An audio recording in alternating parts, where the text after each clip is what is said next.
Today, we're watching transformation in action as we turn ordinary bacteria blue. During the first step of our experiment, we incubated E. coli bacteria with the chemical calcium chloride. That chemical increased the permeability of the cell membrane, which made it more likely that some bacteria took up foreign DNA in the form of the P-true plasmid.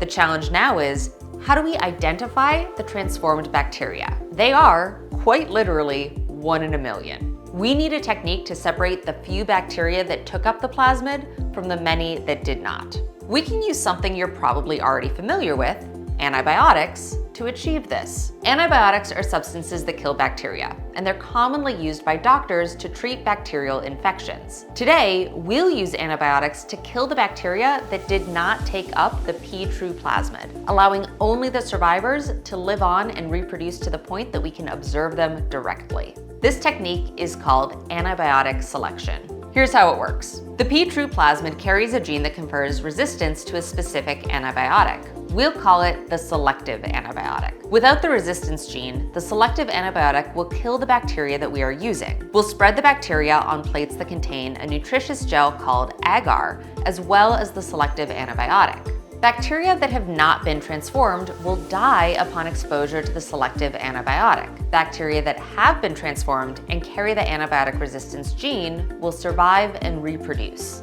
We'll know that antibiotic selection has worked if we observe colonies on our plates. Colonies appear as visible dots. Each colony represents a single transformed bacterial cell that has survived, reproduced, and passed its genetic material, including the P-true plasmid, along to its daughter cells. The bacteria accumulate until we can actually see a cluster of cells growing on the agar. In plating bacteria and observing how they grow, we have a way to assess whether our transformation was successful, and if it was, to isolate bacteria that have taken up the plasmid. We'll use this technique to track our results throughout the rest of the lab.